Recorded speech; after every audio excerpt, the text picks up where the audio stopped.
Good morning, Big Brother fans. It is Wednesday, September 18th. We are 1 week out from the finale. 1 week from today, I will be doing this drive and talking to you about how I think blah is going to win the game.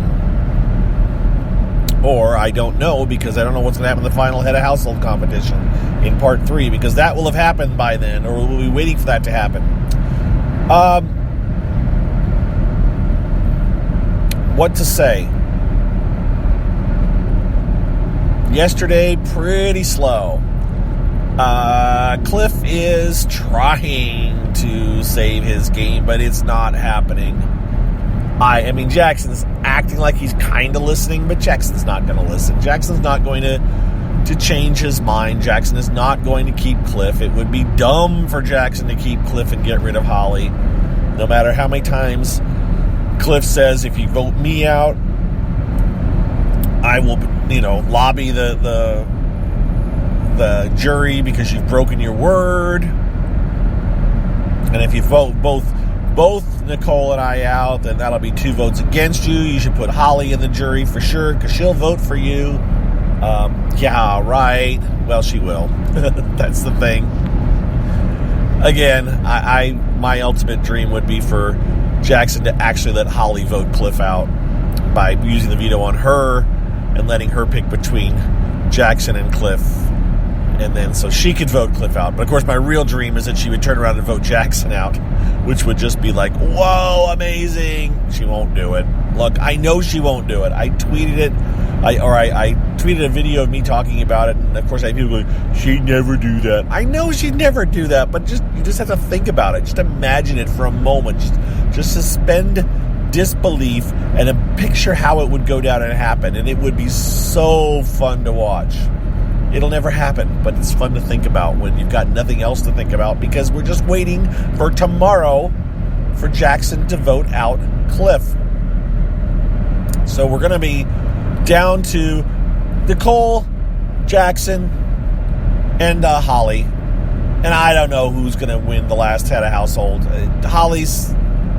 She doesn't factor into this, other than she could knock out Nicole. Nicole needs to win final head of household. The thing is, for sure, is that she won't be competing against Jackson in both comps. So she very well in the first 2. So Jackson may be able to win one of the first 2 comps, probably the first one, but he won't be around in the second one. And Holly has proven not to be any kind of a comp beast, except for if it's an endurance hanging competition. So the odds of Nicole getting to part 2 or to part 3 are pretty high, actually. And in part 3, it's very possible that she will know the other house guests better than Jackson and be able to predict what they are saying. I don't remember. In the competition that came down to Cliff and Christy, which is kind of similar to what the competition usually is for part 3, where you're predicting what a house guest will say. Was she in 3rd? I think she might have been in 3rd. I don't remember if Jackson even competed. I'd have to go back and look. I'm sorry. Some of you probably remember that specifically. All I remember is it came down to Christy and Cliff, and that Cliff won it and Christy lost it. But I'm thinking Nicole was right there, and I can't remember if Jackson was competing or not. I can't remember if Holly was out that one or Jackson was out that one. But either way, if it comes down to that, then Nicole should definitely take Holly if she wins. Now, I'm already talking about next Wednesday. This is silly because we've got lots of time before them, and that's not what should be done. All right. Now I'm stuck on that. So there you go. I'm thinking Nicole might make it to the finals, and she may take Holly with her. At least she should if she has any brains. All right. Well, we're done with the show. Thanks for listening, everybody. We'll talk to you next year. Yeah, that's all I got for you today. It looks like it's just going to be another... I mean, Cliff's been begging, in essence, for the things you missed yesterday. Cliff begging, borrowing, stealing, anything he could do to try to convince Jackson that he should take him over Holly. You know, I cashed out part of my 401k in order to afford to come here. Well, that's not something that you should ever admit. That just makes you look really dumb. Because you're in essence gambling. You're in essence gambling your life savings that you're going to do well on Big Brother. That was dumb, Cliff, if you really did that, which I don't even know if he really did. That's what he told Jackson. I'm going to guess that Cliff did not do that, because I'm thinking Cliff isn't that stupid. But don't ever cash out your 401k so you can go on Big Brother. Word of advice. My guess, if I were to predict, let's talk about me. Let's talk about me. If I were to quit my job to go on Big Brother, I would have potentially, not necessarily, but potentially 2 months of vacation built up that I could rely on. So at least the first 2 months would be covered by vacation. Of course, I would come out of the house without a job and have to find one, and that would take at least a month if I was lucky. And that's assuming that the economy is good and that I am able to find something. Although, frankly, if I can't find a job of some kind in this economy, then I just, what's going on? And if you're saying to yourself, I can't find a job wherever you're at, I'm guessing there's other circumstances going on there than, there aren't jobs available. There are jobs aplenty in the state of Indiana. And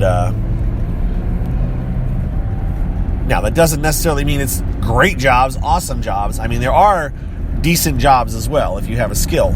But even unskilled labor, there's tons of jobs out there. So I could come back out and find a job if I needed to. Not necessarily at the level that I went in with, but I'm just saying. But still, I can't believe Cliff dug into his 401k to try to be on Big Brother. That was dumb on his part. So that's why I don't believe it, because I don't think Cliff's dumb. But he's trying to pull on Jackson's heartstrings. Of course, Jackson went back and told Holly what he said, and Holly's like, maybe I should bring up my $20,000 debt. Apparently she has $20,000 in debt. I don't know if she does or not. Jackson's like, I'm not going to be that petty. We're not going to do that. Well, whatever. It doesn't matter. These are just things that have been going on. Nicole's been, campaigning for Jackson as well. Cliff's saying, Nicole's released me from my Final 2 deal now. Well, you shouldn't have done that in the first place. That, as we played last week, the audio that Scott got, had Cliff saying, I have to remind you that I'm going to keep my Final 2 deal. So if you take me and we get to Final 3, I will be trying to get Nicole to the Final 3 over you, or the Final 2 over you. That didn't help his case. I don't think it mattered in the end, but now trying to go back and say, oh yeah, remember when I told you that I said that right before we voted out Tommy? Yeah, no, I changed my mind. Now I would take you. No, you wouldn't, Cliff. What else?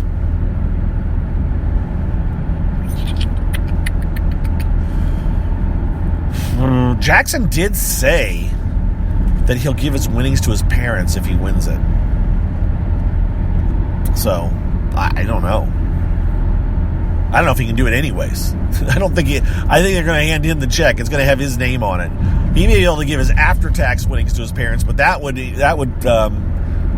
result in a tax consequence. You can't give somebody whatever for $100,000, $200,000, $250,000, $300,000. You can't do that. You can't gift them that kind of money without a tax consequence. So even though Jackson said it, that's not how it would work. He can't hand his parents that money. He's not their dependent. Not going to happen. All right, that's me being Tommy technical. But speaking of Tommy, I was thinking about this. There's now now we've got the analysis going on about, one of the things that people say is that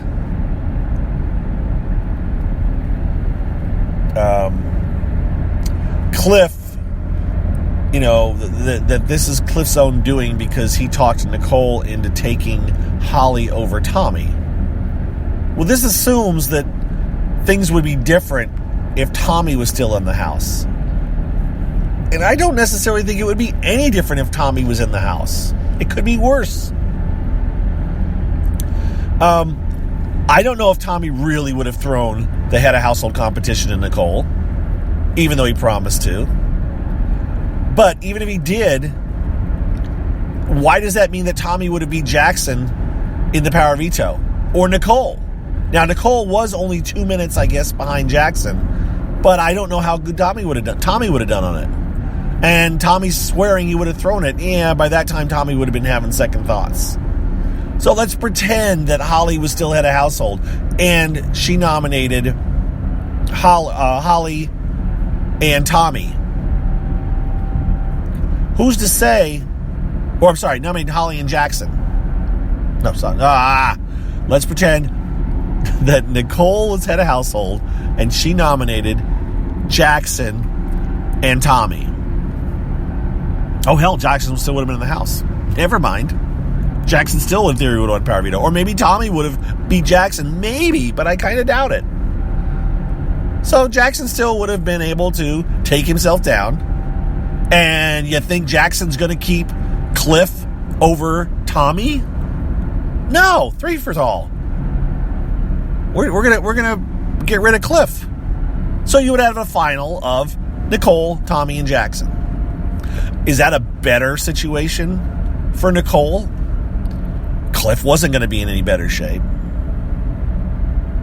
So, does it really matter who got kept between Tommy and Holly on Thursday? I don't think so. In the grand scheme of Cliff's game, at least, I don't think it matters. All right. I'll think about that some more because that just popped into my brain and I didn't... Somebody's probably screaming at their device right now that I'm wrong and this is why, and I just don't know why at the moment. I'm totally in my own headspace and trying to work this out, and maybe driving to work at 8 in the morning is not the best time to try to figure some of this stuff out. But that's what I'm doing it. So you guys have a good morning. We'll talk to you probably tomorrow. And yeah, we're just barely over 1 week left. Like 1 week and 12 hours from now-ish. Or when you hear it-ish. We'll be getting there right there. And yes. And I'll eventually miss it. But right now, I'm so ready for it to be over. So ready for it to be over. Alright. Did not hit that squirrel. Another squirrel moment, but I didn't hit it. Sitting in the middle of the road. Came up behind it. Dashed to the left, thankfully, instead of the right where I would have run over it. Alright. That squirrel lives to see another day. You guys have a good Wednesday. I'll talk to you on Thursday. Alright? See you later. Bye-bye.